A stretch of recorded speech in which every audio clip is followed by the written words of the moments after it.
today, we've got a really, really special guy with us today. So I think some of you guys know my oldest son, Tucker, has been battling heroin addiction for many years. And like Charlie, very, great athlete, was on the national team for wrestling, was a United States Marine, but he's really struggled. And Charlie, for me, has really always been somebody that kind of gives me hope, because he's been down those roads and he's come back from it. So for those of you who don't know, Charlie is an ultra endurance athlete. There was a documentary. He ran across the Sahara Desert. I don't know, you're going to have to ask him why the hell he would run across the Sahara Desert. Matt Damon narrated that documentary. He wrote a bestseller called Running Man. That's absolutely phenomenal. Right here, if you have not picked it up, pick it up. And when you read it, make sure you leave a review on Amazon. He is a world-renowned speaker. You don't get invited to Necker Island a couple times unless you are absolutely incredible at motivating people. He's got, I think now 30 years sober. Did a little stint in federal prison. We might talk about that. He just got named one of the top 50 most interesting athletes in the world. And above all, he is an incredibly loyal friend. So I can't say enough good things about Charlie. Before we start, Kathy, get us rolling.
Thank you to Mike Perlow for a kick-ass intro. Charlie, how about that?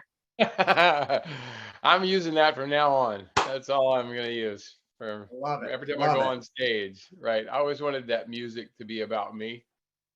Well, we're going to keep using it until the NFL sues us, which that could be any day. I have no idea. I did just make a deal with the NFL Alumni Association, so I won't mention that. Keep it on the down low. Yeah, I will. Yeah.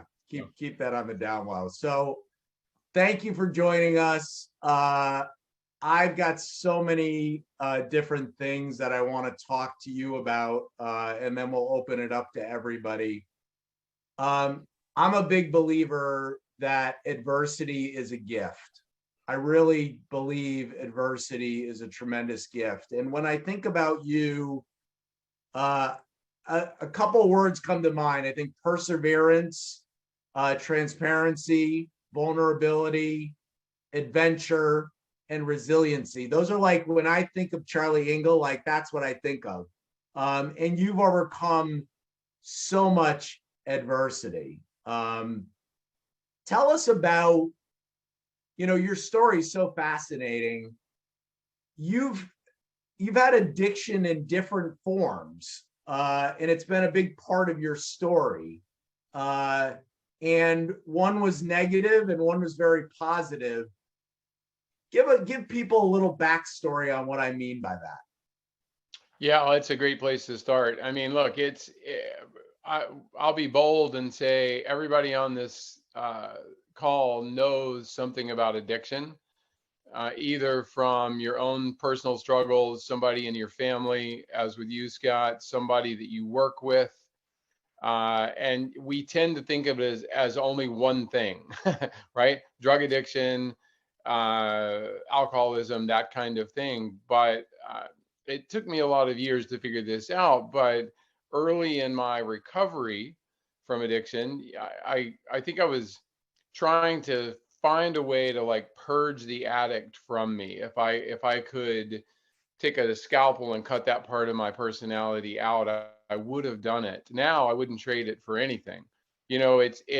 It took years to figure this out, but that obsessive nature that probably everyone on this Zoom call has, it's a gift. It's not a curse. It just depends on where you're pointing it, right? So if you're pointing it at things that you're passionate about, that you're positive about, it's actually something that I like to say I wouldn't be good at anything if I didn't have my addictive nature. And so, super brief, going back to, high school and before then, I mean, I grew up with super hippie parents that were 18, 19 when I was born. And, I'm 60 years old now. So I was born in 62. And I thought tie dye, was a color, because it was, it was like the only thing that in our house, or that my mother ever wore. And so she was a theater person. I was an only child. I mean, it was just living in rural North Carolina, and she was a student still at University of North Carolina in dramatic arts, and it was just a very adult upbringing that I had, and I have come to understand, the way I like to put it, that I was lovingly neglected as a child. I wouldn't call it, certainly wasn't abuse in any form that was purposeful. It was, my mother loved me and I loved her, but, I spent way too much time taking care of myself, from the time I was born, pretty much. And I think that led to this pretty natural situation where I overachieved in high school. I really wanted to stand out. And so I was the captain of everything and student body president and made some good grades and dated a few cheerleaders. And, I had that stellar high school career. And I go to the University of North Carolina thinking I'm going to be big man on campus there too. And it took like 5 minutes for me to figure out I was unbelievably average when it came to college. There are 4,000 other freshmen at Carolina that all had the same resume. And just to date myself again, it was 1980 when I went to high school. I went to college, and the drinking age was still 18 in North Carolina. Yes. So lucky me, I discovered that I was an all-American, first team, undisputed, amazing drinker. And I could just simply drink more than anybody else from the very beginning. It was it was years before I understood that backgammon wasn't actually just a drinking game. Uh, because my life just revolved around drinking. And then the 80s, or as I like to call it, the cocaine decade, was also a relevant factor in my life. And suffice it to say, by the end of my junior year, I was no longer attending any classes, and my life had really spiraled downhill. And I left college, and I spent the next 10 years bouncing around the country, Atlanta, San Francisco, St. Louis. I basically as I like to say, got kicked out of a lot of cities.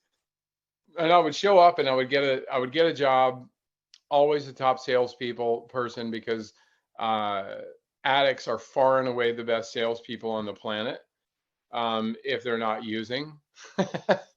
Because, if we are using, then we're just a pain in the ass. And eventually, no matter how good a salesperson you are shown the door.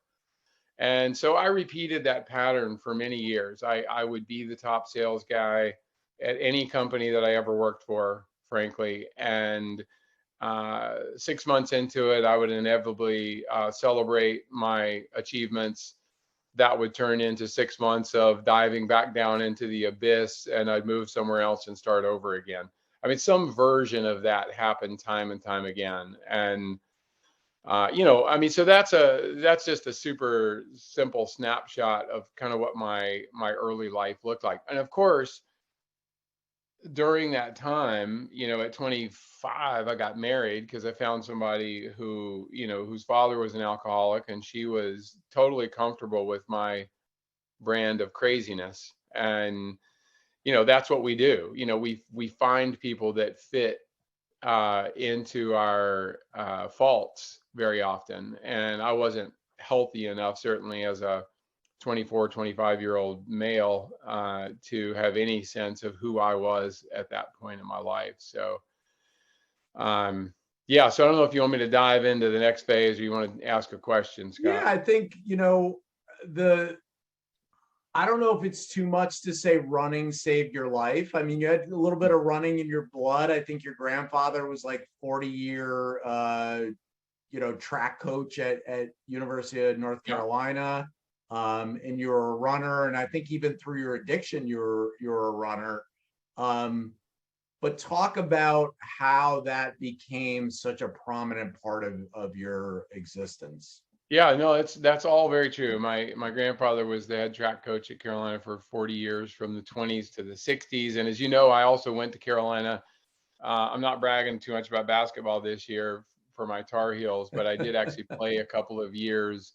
I went to Carolina actually to play football and never played a down, but I went out for the basketball team because I am an audacious, foolish person, and I do believe in having, even back then, tremendous, peak experiences, even if they don't work out the way you want. But I actually made the basketball team at Carolina, and I played JV basketball for a couple of years.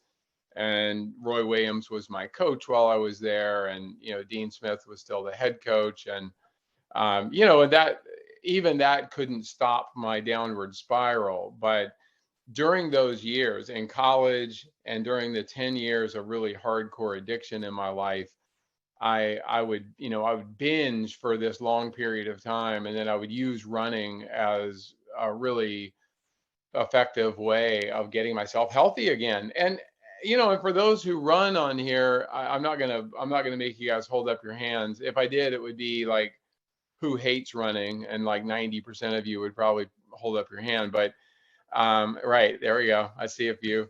Um, and my answer is always, so you hate fresh air, you hate birds, you hate being outside. Is that what you're saying?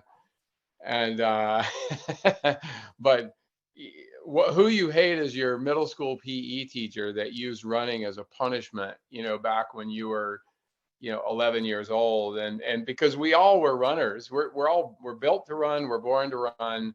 And then somebody screws it up by using it as a weapon in PE or football practice or whatever. And from that point on, we tell ourselves we hate running.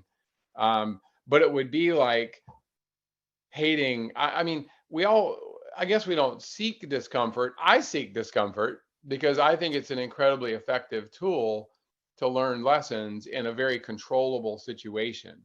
Because so many things in our lives are out of control.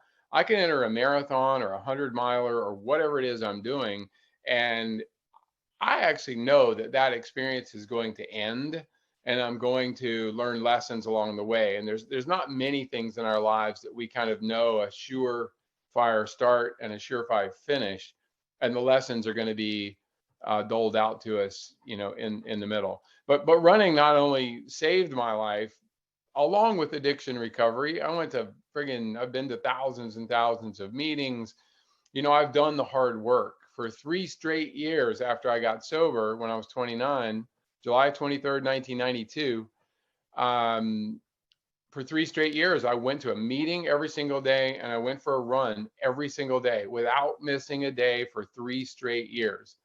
And, and it's that type of, in my view, it takes that kind of commitment to pretty much anything, but especially to addiction recovery, to actually be successful. I mean, I felt like my life depended on it because it did. It wasn't just a feeling. I ran like 35 marathons in that 3-year period of time. And as I like to say, because I obviously had that whole addiction thing under control, right? Um, and I did run addictively. I ran like an addict. And my answer to that is, so what? Every once in a while, somebody will try to challenge me on that. And I'm like, look, I haven't sold my car for dope. I haven't like pawned my computer to enter a marathon.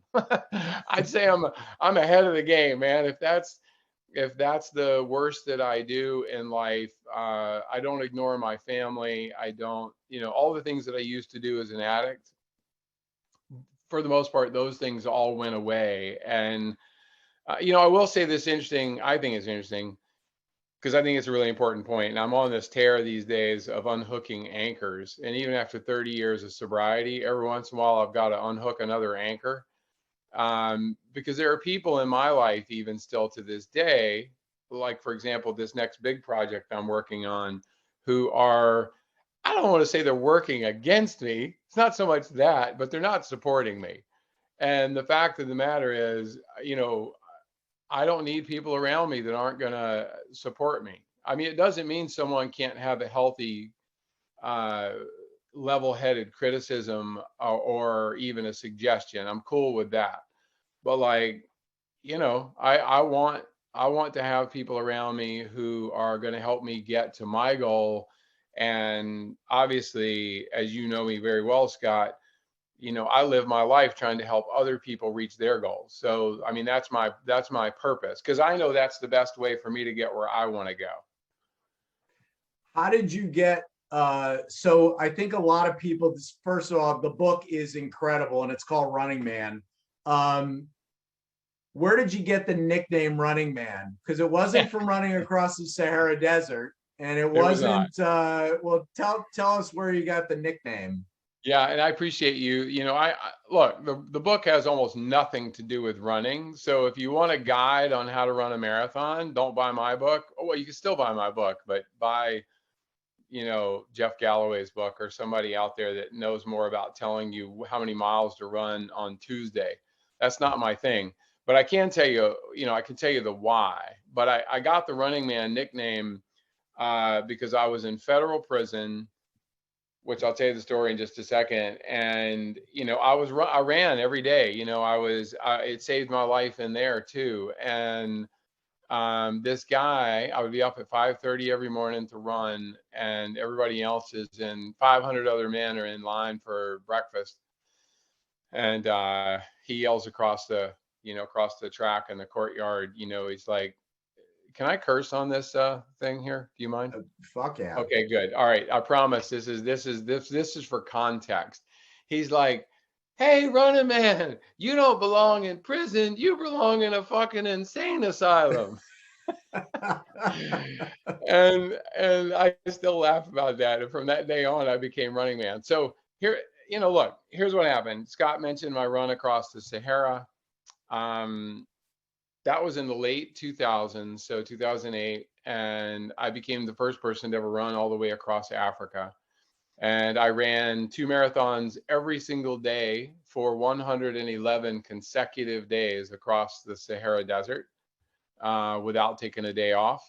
Who knew Africa was that big? Like, I should have checked the maps probably before I went. Um, but it became, Matt Damon produced a documentary. He was my partner. Together, we co-founded H2O Africa, which today is known as water.org, which is the world's largest clean water nonprofit. Thank you. And and that all came from, you talked about the why a second ago, and I'm not going to veer too far away, but like, I have learned in 60 years to stop answering the why question, because I Mhm. don't know why I'm going to do the next thing I'm going to do. But experience tells me that if I go do it, I'll figure out the why while I'm in the middle of it. Because generally speaking, you don't start a business, you don't start a family, you don't start something athletic. You think you have a why when you're starting, and if you ask at the end of that project what the why really was, it's completely different Mhm. than what so it doesn't mean you don't examine it in the beginning, but stay open-minded towards what the goals actually end up being as you go. But the Sahara kind of, I'd say, it put me on the map, and in good ways and in bad ways. And the good is that I got speaking agents and tons of gigs, and some endorsements, and a lot of positive things came out of it. The bad is that literally one single IRS agent in Greensboro, North Carolina, saw the movie Running Man, Running the Sahara, and he wasn't impressed by my accomplishment, and he wasn't impressed by the nonprofit. And instead, he actually opened an investigation into my taxes. And there was no, there's a memo. I got to see all the discovery because we went to trial, and I'm backing into, I'm burying the lead here. I'm stepping into this, but I know all this because I was entitled to see all these documents. So that's how it started. He literally said that he saw the film and wondered how a runner could afford to run across the Sahara Desert. So he opens an investment. I've been self-employed over 20 years at that time. So I always remind my self-employed friends that just imagine the IRS crawling all over your stuff for 20 years, and the only thing they found was 1 year where he thought I may have underpaid by a couple $1,000s. So instead of dropping it at that point, he used the Patriot Act. This is 2010, and that's important.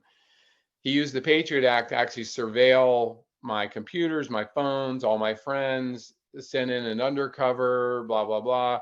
Ultimately, I become the only person in the United States to be charged with overstating my income on a home loan application from 2005.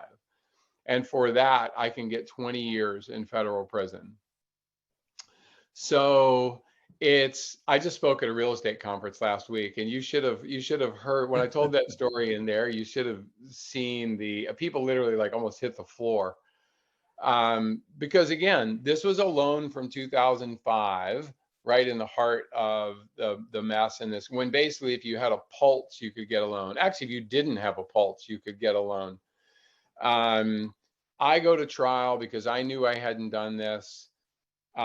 At trial, the mortgage broker in this just one property where I borrowed $50,000 on an equity line.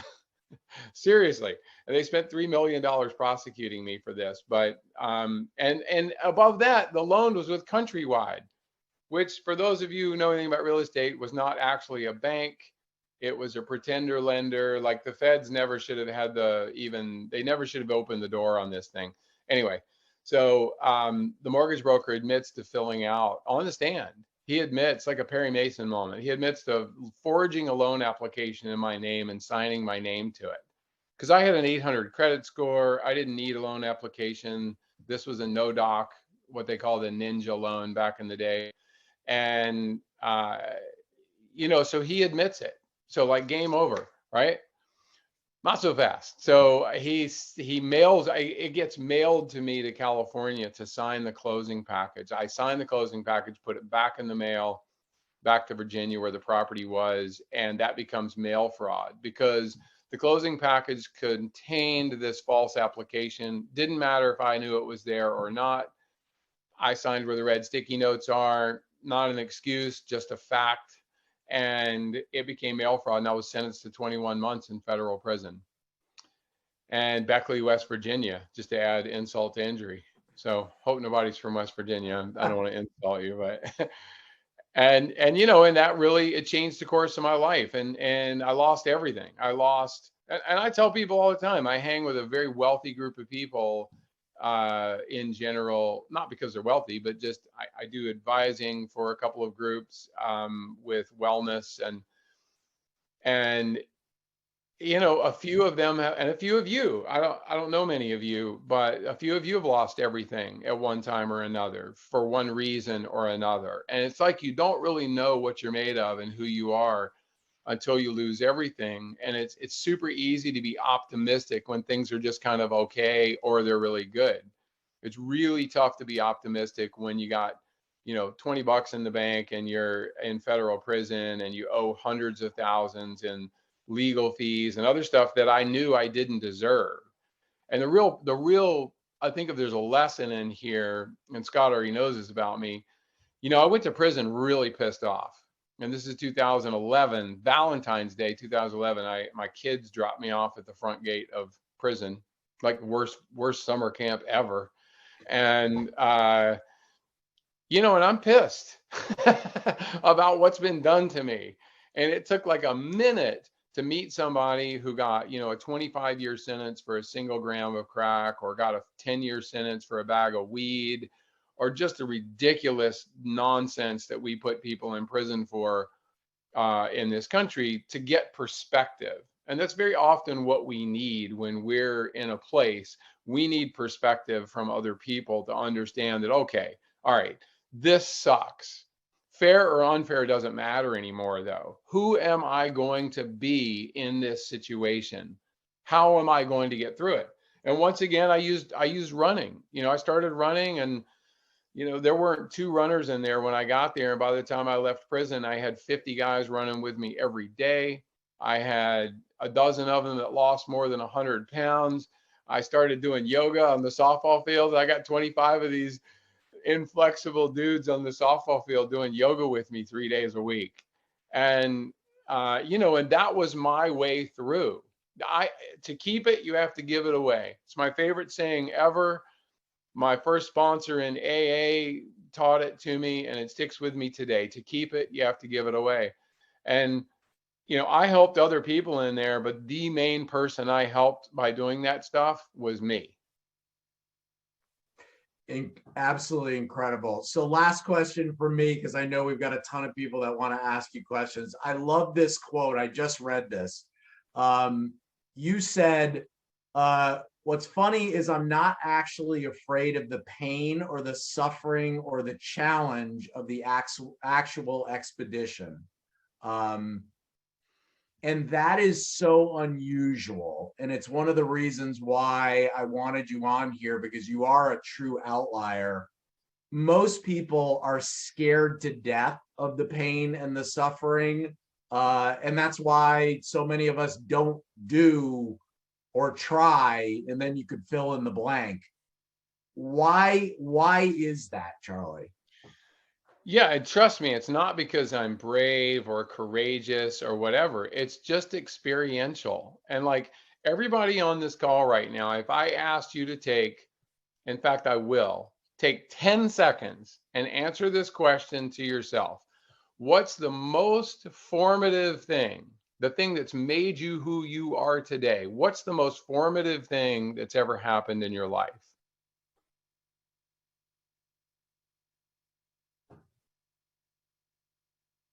Okay. It didn't even take 10 seconds, I guarantee it. And the reason is, I would bet anything that pretty much for all of you, generally speaking, it was based in struggle.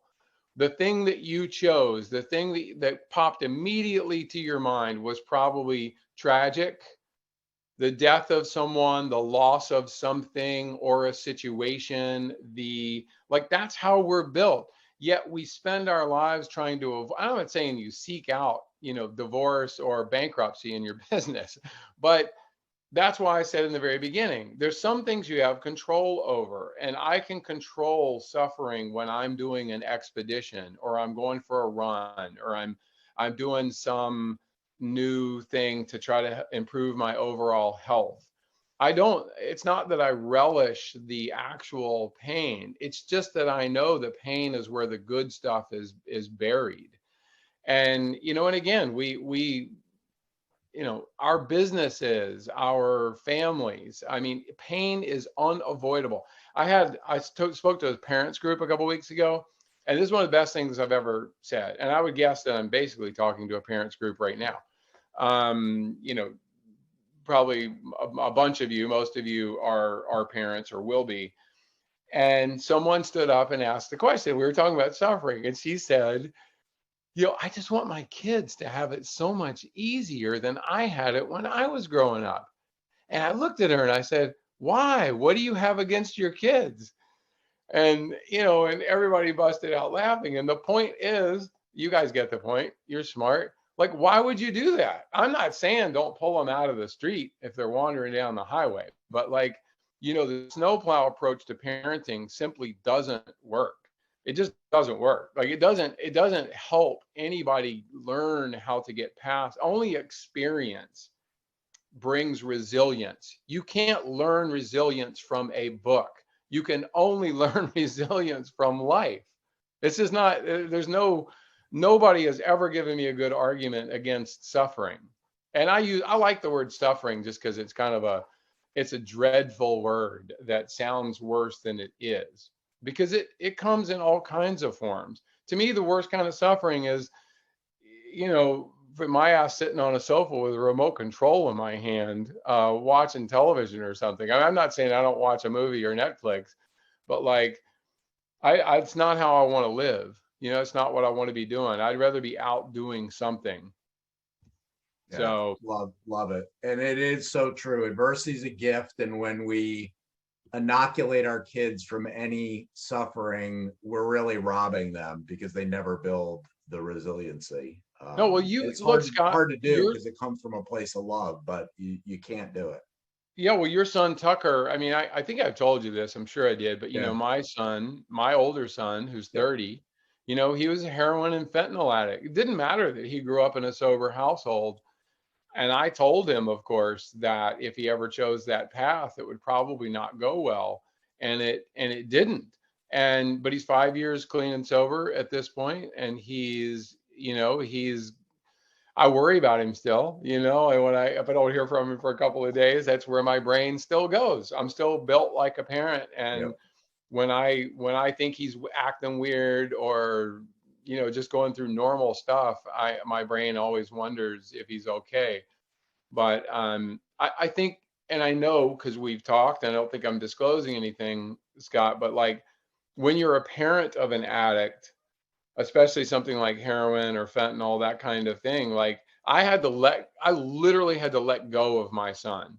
Yep. I had to accept that he was going to die. Like, it didn't mean that I wasn't going to do everything I could to try to save his life. But just like with my life at 29 years old, I couldn't help him until he wanted help. Like, you can't 100%. make someone do it. So, Yeah, I couldn't agree with you more, and I've appreciated all of your kind words throughout the years. So we've got a ton of people that want to ask you questions. We are going to go to Canada, one of my favorite Yes. podcasters, and a phenomenal book, Personal Socrates, Mark Champagne. You're up. Whew, thank you. Thank you for the Canadian intro, and Charlie, of course, sharing your story. I think you kind of answered my original question, which was, what was the question that changed it for you? And I wrote it down, that who am I going to be in this situation? So maybe I'll ask a follow-up on that. And just, there was the running, obviously, while you were in prison, but what other things mentally, like what other mental fitness did you have to rely on the day to day? Because I imagine, yeah. it's when you're left with your mind for that long, stuff comes up that can derail the best of us. So I'm curious if you had any other practices. Dude, it's a great question. Scott knows that I don't ever think about my answers. So I'm just going to say what came to my mind. So two things. Number one, I went to prison on an antidepressant. All right. So I had been taking a particular antidepressant. I think it was Paxil, for like a few years at that point. I'd gone through a phase of just being really depressed. And, I made the decision to start that antidepressant without enough guidance. And if I'd had to do it again, I wouldn't have done it. But when I went to prison, I couldn't get that. They wanted to switch me to something else. And I actually made a decision in there that I was going to learn to meditate. And look, my brain, like probably a lot of you guys and girls, I am the worst meditator in the world. Like, if you want me to sit quietly with my thoughts and breathe, if I have guidance, I can do it all day. If I'm left with just what's going on up here, forget about it. So there was a book, one of Deepak Chopra's books. Ironically, I'm now partners with Deepak Chopra in an addiction recovery business, which is funny all these years later. But I picked up his book and I taught myself to meditate, because the worst part about prison, I get this question a fair amount. The number one worst part about prison isn't any of the things that you and the normal person would think. It's the noise. It is 24-hour a day assault from sound, from 500 other men in basically what is an enclosed space 24 hours a day. And it's I won't go into litany of sounds, but it's not just talking and screaming and arguing and every bodily function known to man. Like, it was just awful. And so honestly, meditation in there truly saved my life, because there were times when we're in lockdown, like for a week at a time, couldn't go outside. I would run in my place in my cell for 5 or 6 hours at a time sometimes, which actually just to be honest, actually just made me weird enough that people didn't bother me. It's a good strategy if any of you guys ever decide to go to federal prison.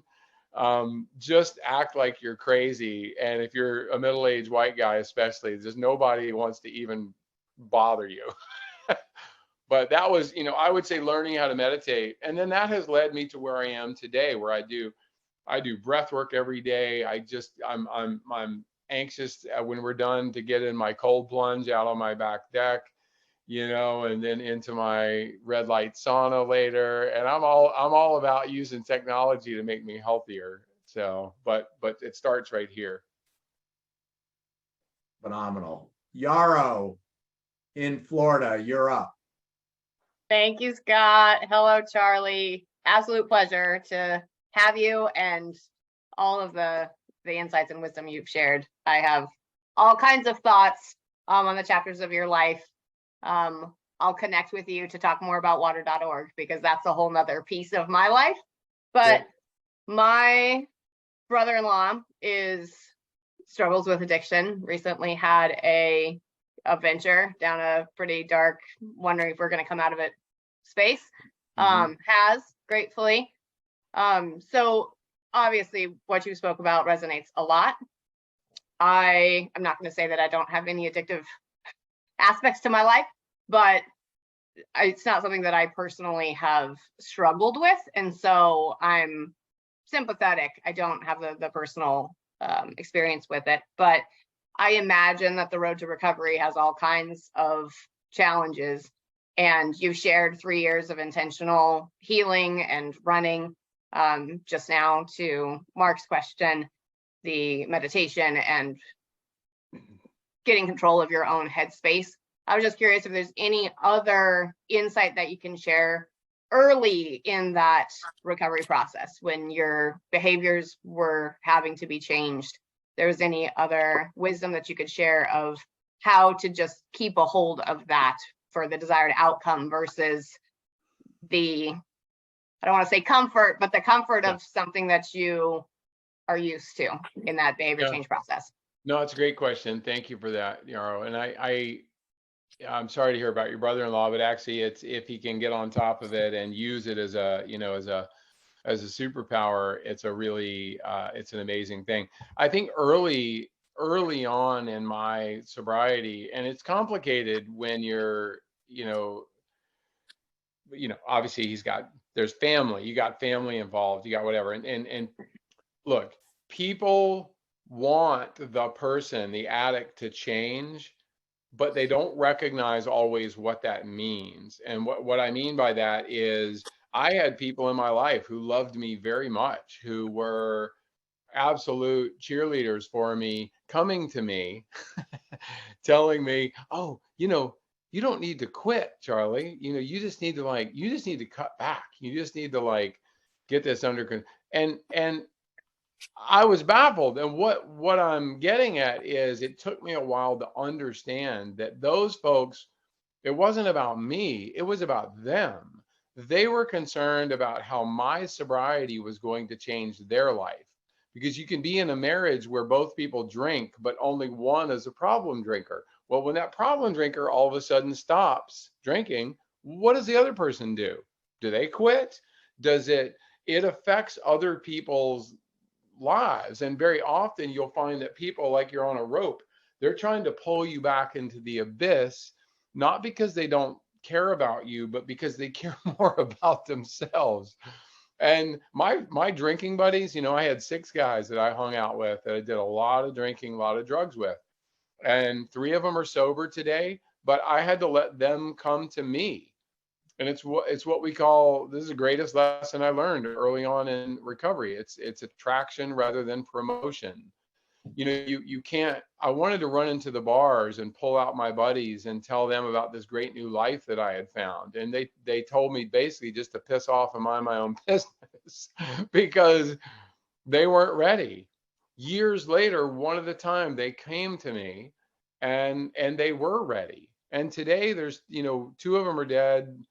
Two of the six are dead. One is still drinking and the other three are sober now. But that's, I think the biggest lesson I learned early on, and it's not relevant or might be relevant to your family, is don't be an anchor, and that guy, your brother-in-law, he needs to unhook whatever anchors he's got. Hopefully they're not family members, but if there's other people in his life that are crutches and that are pulling him back into the abyss, you just got to let all those people go. I've gotten back in touch with friends from all those years ago, but I needed 5 or 10 years of sobriety under my belt before I was ready to reestablish those friendships. Thank you, sir. Yeah, I think the anchors of the mind are at play, but say la vie. This is the time to be selfish. People think of the word selfish as a negative thing. Everybody on here, you got to be, if you're not taking care of yourself first, you can't possibly be of service to other people. Like self-care, very often ignoring self-care is just a method of hiding from yourself. You're so busy helping other people, you look great and you're helping a whole lot of people. But right here, that person ends up being empty. And the only way that they get good feelings is if they're doing something else out here. Eventually, we're all alone. We all have to learn how to sit with ourselves and be comfortable with that. For sure. Thank you. Pleasure. Staying in Florida, Randy Ostrow, you're up. Good afternoon. Thank you. Just real quickly, I'm looking at the notes that I've taken, and I'm just curious if you know Chris Herron's story. The basketball. Oh yeah, very well.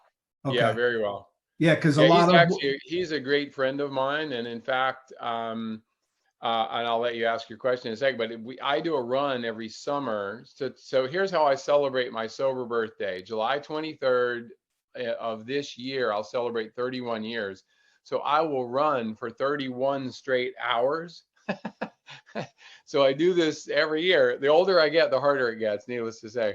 My kids want to know what's going to happen when I turn 70. And it's like, I'm like, I don't know. Sooner or later, maybe I'll just drink one beer. That could go back down to 1 hour. But no, that's not going to happen. But Chris, back when I got 2015, I did a run across the United States called the Icebreaker Run with 5 other sober people, and one of them was the head of Chris Herron's running program, the Herron Running Project, a woman named Pam Rickard, amazing person. But Chris and I became great friends during that time, and he's a rock star, man. His story's amazing. Anybody hasn't seen it, you can still get it like on 30 for 30 on ESPN. It's one of the best productions they ever did.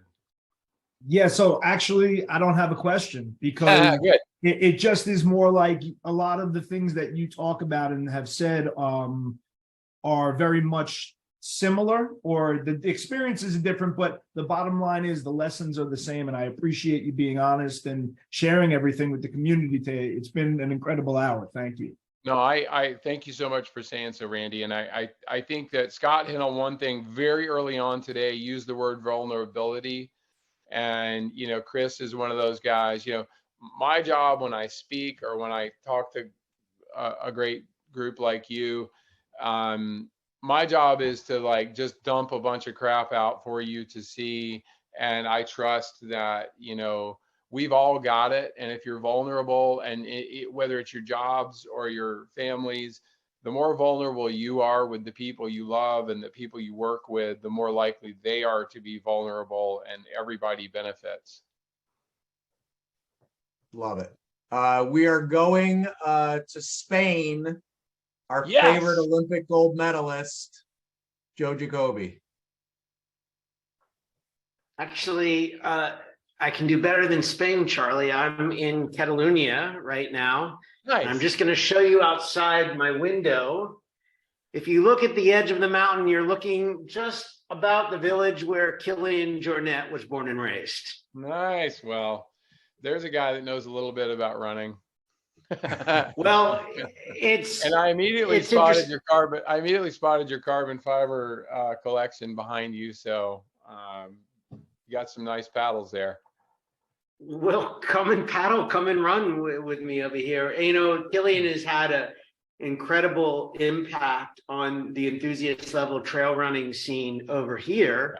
Yeah. And, you know, we have a wonderful series of races, but I think it kind of gets into the question, like, honestly, I could have heard you talk for an hour about, you know, how Charlie sort of sees Born to Run, you know, and that element, like, it, you know, I read the book only recently and it hit me like a bolt of lightning. It was like, wow, when you sort of connect our existence to our ability to run for long distance, it is really powerful. It does exist inside of all of us.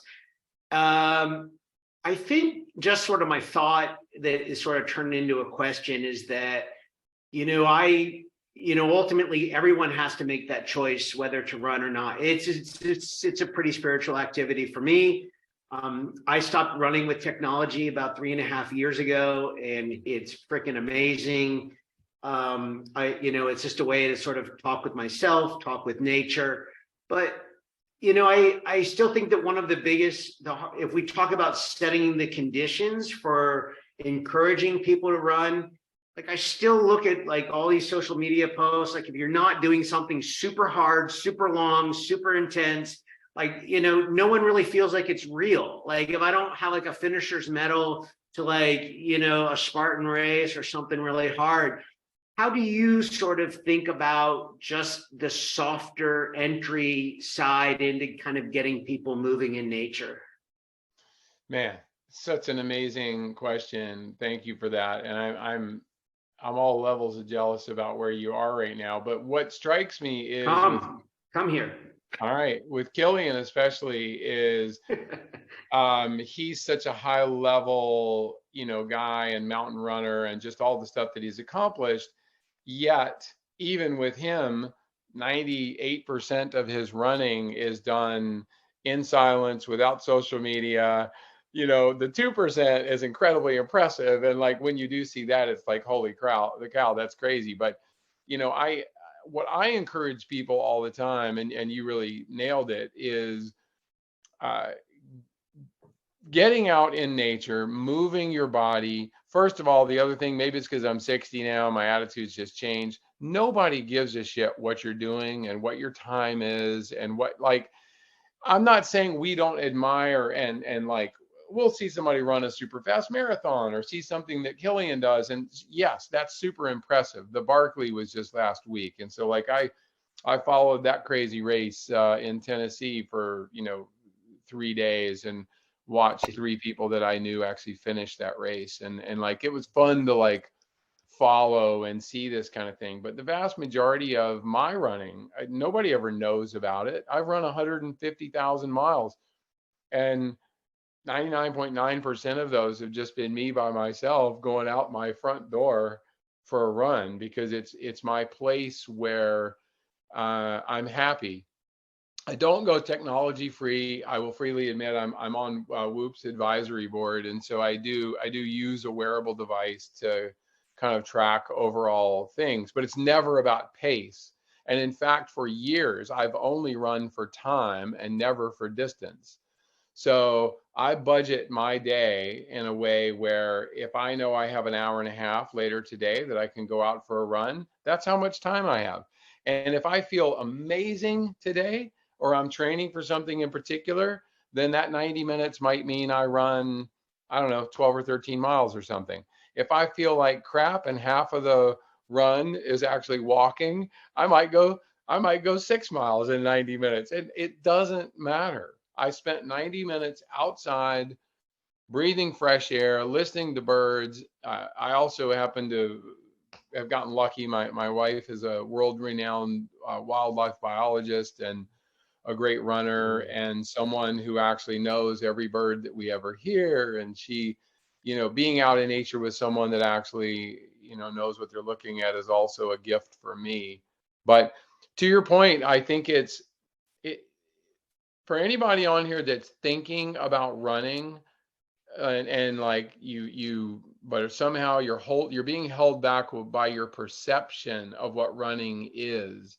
You can change that perception. And frankly, it just starts with walking. Even everybody I ever started on a running program, I'm just like, go for a 30-minute walk, and 3 or 4 times during that walk, just start jogging, not running, but just for like 30 seconds, just do a little jog to the next telephone pole and then walk some more. You should finish feeling energized and powerful, not beaten down and exhausted. That can come later if you really get serious about it.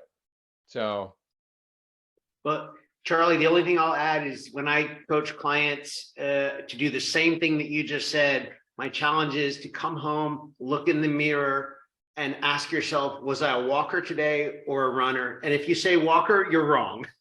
yeah, exactly. And it's just like, that's it. Like, you're a runner, like, and I just heard it, like Charlie's walking too. And it's like, it doesn't matter. But, if you run a little bit, you can start to move into that identity. And I do think that helps a lot. Thank you so much for the conversation today. You're welcome. I'll say one more thing. I'm a big fan of Jeff Galloway, my old friend, and he's, he's the walking guru. And I ran the Big Sur Marathon with him and 200 other people years ago.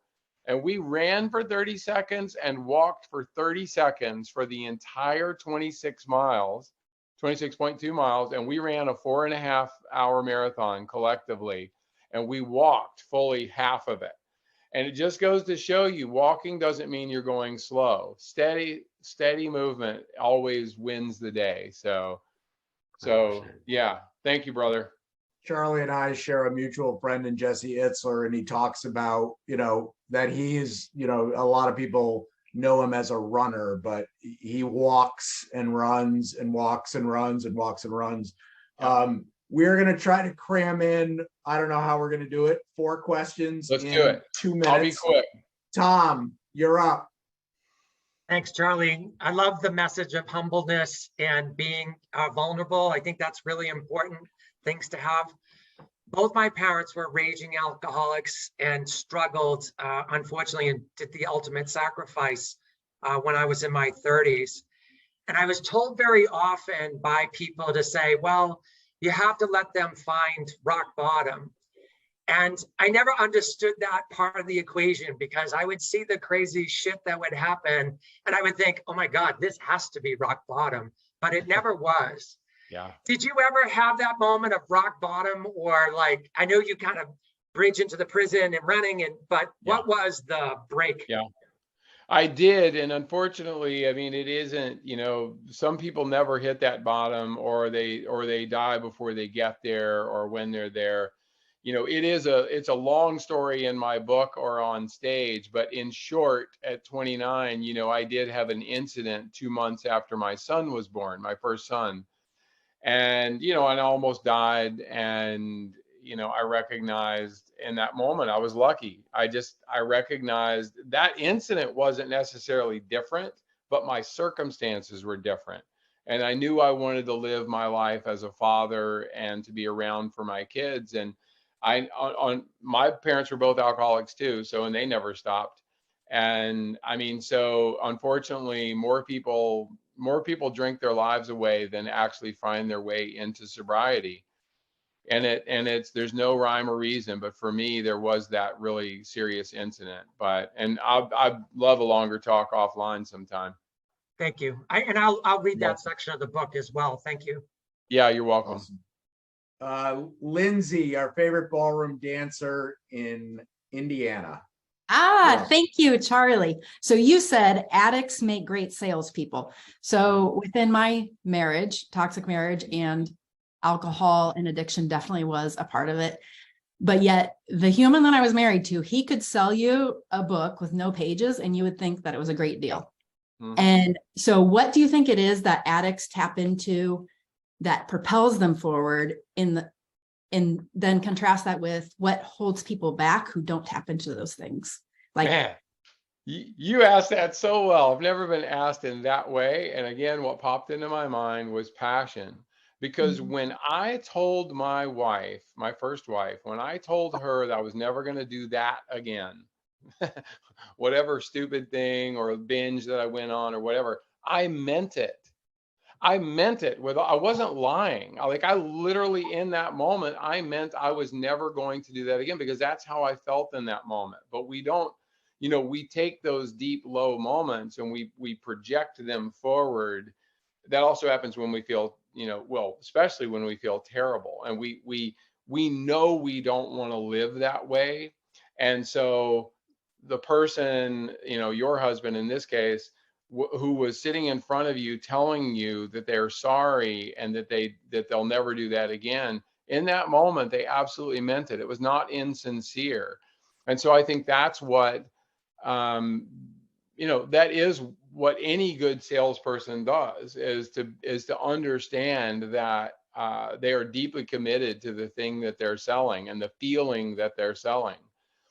Obviously, if you're selling cars or you're selling life insurance or houses, then I'm sure you also like your product, but it's not life and death. So in a weird way, the addiction end of it creates an even greater, passionate belief in what they're saying. So Thank you.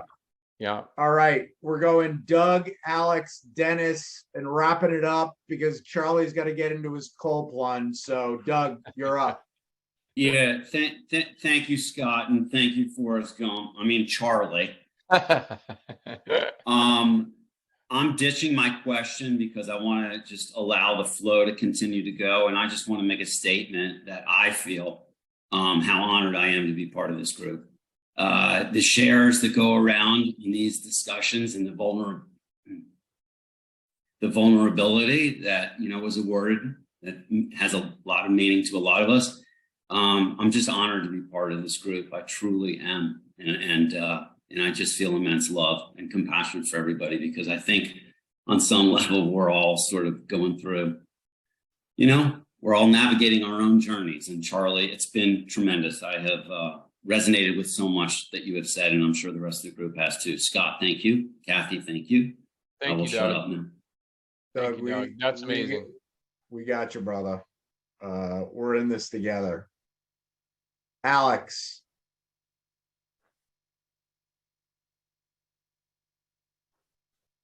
Going once. Yeah, he said he had to jump.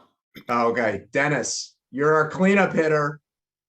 All right, Charlie, thank you so much. It's a really powerful message. And I don't know if you know the story of Ed Norris. He was a former Baltimore City Police Commissioner and then Maryland State Superintendent for Maryland State Police. But he basically went to jail. They put him in jail for more or less similar things. He borrowed $10,000 from his father and then paid him back, and he had a gift letter or something along those lines, and that's how ended up ruining his career. But the question I had, we had sometime when I was in high school, basically 7 of us ended up getting expelled for something completely silly, and we got reinstated afterwards. But at one point we went to I went to actually night school that was fairly rough. I mean, there were like ambulances taking people in and out. I mean, not in, but out consistently. And there were times I wasn't sure that whether I was going to walk out of there or not. And the people in my class, I remember, I knew them from outside, and they would bring guns to parties and things like that. But at one point, we were in there. This is 11th grade, and we're doing some things. I'm over exaggerating a bit, but it's like we're doing 2 + 2 or extremely simple math for 11th grade. And this guy next to me, he's trying to copy from me, and I'm like, of course you can take the answer. But at one point, but what shocked me about being in that room is like you never want to be the smartest guy in the room. And at that point, I was, not because of my credentials, but I guess the company. And at that point, whatever I did, I never wanted to be in a room like that again. Did you ever have a feeling like that? And what were your conclusions? And did it push you forward in your journey? Oh, I mean, yes. And I mean, there is a funny thing about underachieving. I'll actually answer that with a funny story from prison, which there aren't that, well, there's actually a lot of funny stories from prison. And by the way, I do know who Ed Norris is, and I know his story well, and it's ridiculous. Ridiculous. I'll quote Jim Webb. He used to be a senator in Virginia, who said that, prison is for people we're afraid of, not people we're mad at. It's a total, it's an industry that has to feed itself with human beings, and it just destroys people's lives when, they could have fired him from his job and made him pay the money back, and he would have been embarrassed and gone on with his life. And instead, they got to ruin somebody. Anyway, I show up to prison, and the next weekend after I get there, there's a basketball tournament basically that's going to happen. Free throw shooting contest, 3-point shooting contest. So I played basketball, in college for a couple of years, and but I mean, I'm a 6 foot, middle-aged white dude, and not intimidating to anyone. So so I don't enter. I decided not to get into the games because it just didn't know people. But I entered the 3-point contest. I just signed up for 3-point contest and the free throw shooting contest, and there were 75 men in the 3-point shooting contest. So I'm literally last on the list. And it's the double rims, metal. It's those kind of things where if you aren't perfect, like, it's not going in. So anyway, everybody else goes, and you get 10 shots. And I think a couple of people made 7. So there were 2 guys tied with 7 3-pointers. And, and I step up and I make my first 8 3-pointers, and I missed the last 2, but it didn't matter. So I end up winning the 3-point contest. And here's what happened next. This guy, I entered the free throw contest, and I stepped up to shoot free throws. And this guy, who was about 6'9", 270, he's actually running the rec yard. So he's the inmate who's in charge of everything going on. He puts a big paw on my shoulder, and he said, "That was some impressive shooting, Engle. If I was you, I wouldn't win the free throw shooting contest."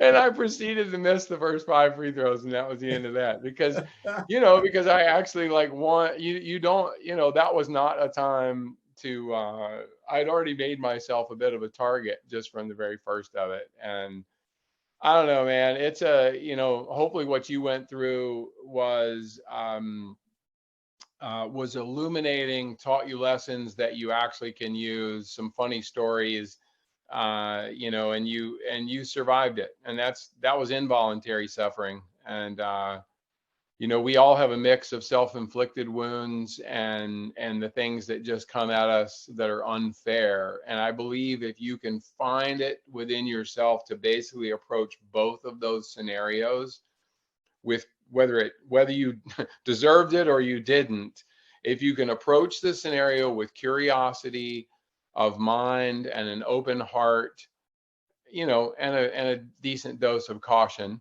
if you're in prison, but like curiosity. I'm going to leave where we started.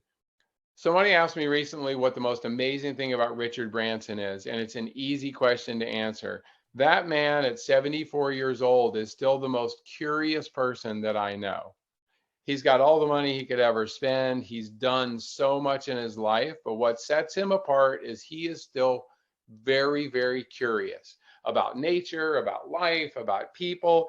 You could not engage him in a business conversation. He is so bored by having business conversations. But if you have a real conversation with him about a bird or a bike ride, like, he wants to know what makes people tick. And that warmth and generosity is just a reminder to me always to continue to be curious. Amazing. We got a little bit of overtime, so thank you, Charlie, for that. This has been absolutely incredible. I appreciate your mentorship, your friendship, and just all the inspiration that I draw from you. What can we do? So we're a community now of about 600 people in 30, I think we're in 34 countries. What can we do to support you, Charlie? Thank you for asking. I actually sent Kathy, if you saw it, I just sent you a little video, Kathy. Did you see that by chance? I will look for it right now. Let's see. I emailed it to you. It's just a 90-second video. So look, Scott, you know about this, but like it's been greenlit. Like next year in January, I am going from the Dead Sea. Yep. I'm kayaking and doing a free dive in the Dead Sea, and then I'm running all the way across the Arabian Desert. I'm rowing 1,000 miles across the Indian Ocean. I'm mountain biking 2,000 miles across India to the base of Mount Everest, and then I'm climbing to the top. So it's literally lowest place on the planet to the highest. And so just in a general sense, you know, the support that I need from you guys is when this happens and as things, you know, develop, to please support. I have great sponsors already. You know, I am raising a lot of money for Aerial Recovery, which is a veterans organization I work with. So if you're so inclined to ever look at that, then that's, you're always going to get my gratitude for that. You know, but mostly there will be opportunities to actually come out and hang with me and do part of this adventure with me if you have interest. That's not easy or cheap, but it's available. And so I don't know. Do you want to leave by, you want to show that little video? It's just 90 seconds. You're welcome to share it with the group. So I'll put the link in the comments too.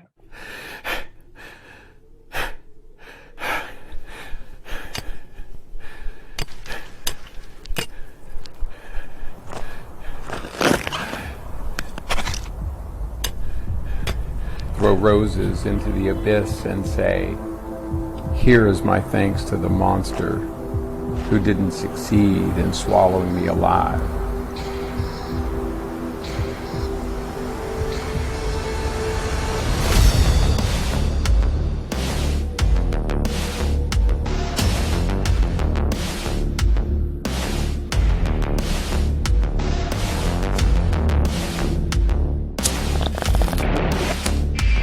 I've always done things the hard way.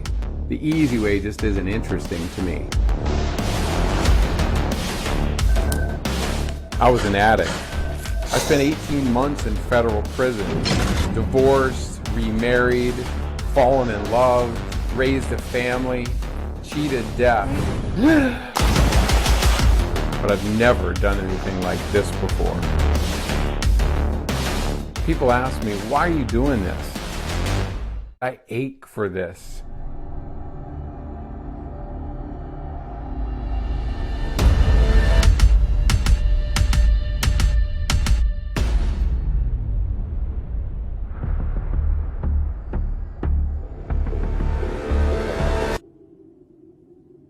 Woohoo! Good times. Okay, sign-ups will be at the front desk. You know, just pick your spot. So, anyway. That's incredible. Charlie, you are the best, my friend. Go get in that cold plunge. I'm going. Tell your All right, lovely and wife I said hello. thank you so much, Scott. And you guys, you know, I'm the easiest person to reach. So anybody that ever wants to follow up about addiction or running or cold plunge or anything else, like just reach out to me either on LinkedIn or go to my website, and my phone number and email's there. So anytime.